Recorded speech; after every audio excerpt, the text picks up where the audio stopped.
He looked like he could be that short-term fix for Arsenal. I think when Arsenal signed Zinchenko and Jesus 2.5 years ago now, it felt they could be the missing pieces in the jigsaw, and that title-winning experience would take Arsenal to the next level. Unfortunately, we've not seen that, but in recent weeks we have seen Jesus return to the sort of player that Arsenal thought they'd sign. But I think when you look at the last two matches, Arsenal failed to score from 23 attempts against Newcastle. Like I said, he's not prolific. He is not prolific. And now he's not even available. Availability is your best attribute as a player, then followed by what you contribute to the team. Welcome and welcome back to the present. Before we talk about these two players on the screen, do me that kind favor, strike the like button, very important. Subscribe if you're new here, and do not forget to turn on your notification bell. Now, let's talk about Gabriel Jesus.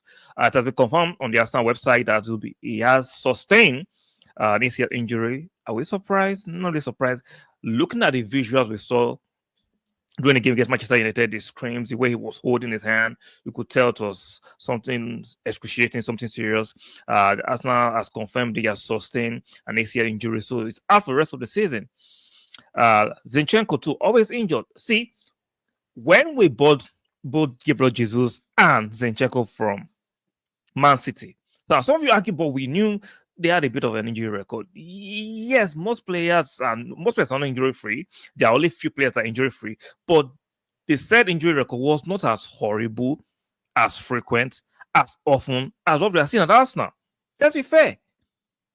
Like, the injury record of Jesus is just like, I understand they don't want to be injured, right? I understand sometimes I'm showing a bit of grace, but on the flip side, we don't show the same grace to the managers who don't have these players available for them to perform. How many injuries has Gabriel Jesus sustained at Arsenal in 2.5 or 3 years? How many injuries? We've only enjoyed Gabriel Jesus for 6 months. Just 6 months, and that's it. And let's not forget, he's not even a prolific striker. This season, he has been relatively poor. Then he came alive against Crystal Palace in the what's the Carling Cup? I think in the Carling Cup and in the league match, he came alive against Crystal Palace. And I want some of you do not get too excited. And he has been very back to type. Now he's injured. Zinchenko, there is this constant calf injury. Correct me if I'm wrong. I don't think Zinchenko has played 10 straight games for Arsenal before. Since we bought him 2.5 years or 3 years ago, I don't remember both Gabriel Jesus and Zinchenko playing straight 10 games for Arsenal. So as much as we are going to say, oh, the Kroenke should be spending money, Arteta should be doing this, the players we've brought who have quality, they are not bomb players, they can't even stay fit to be useful. You heard me?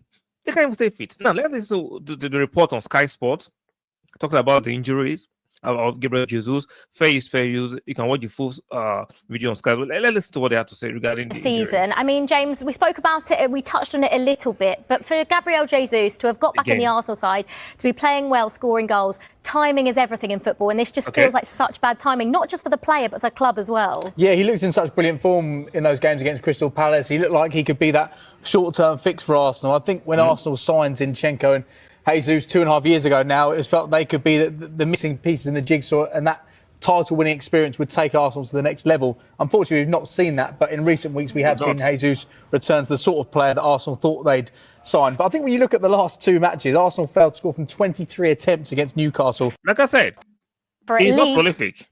He is not prolific. And now he's not even available. Availability is your best attribute as a player, then followed by what you contribute to the team. But both players, especially Jesus, has not been prolific. His performance has not been great. Now injury prone. So we need to move on from him. Unfortunately, we have to wish him speedy recovery. That makes it difficult for us to even ship him in the summer. For all of us that were saying, we thank you for your services. It's time to move on. How do we even ship Jesus out in the summer when he's going to be doing his rehab?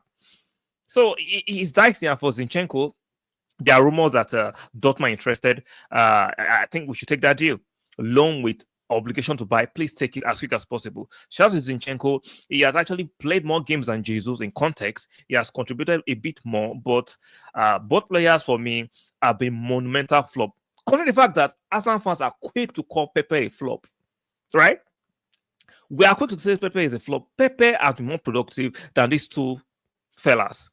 For real, Pepe was more productive than these two fellas. But it is what it is. So let me know what you think in the comment section regarding these players. Did they live up to the expectations we expected from them? But to be fair to them, they gave us that bump when they came to the club.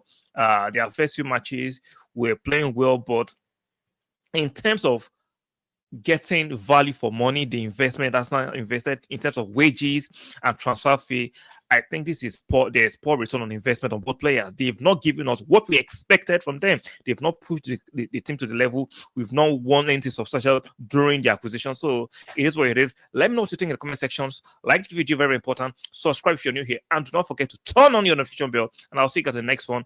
Bye for now.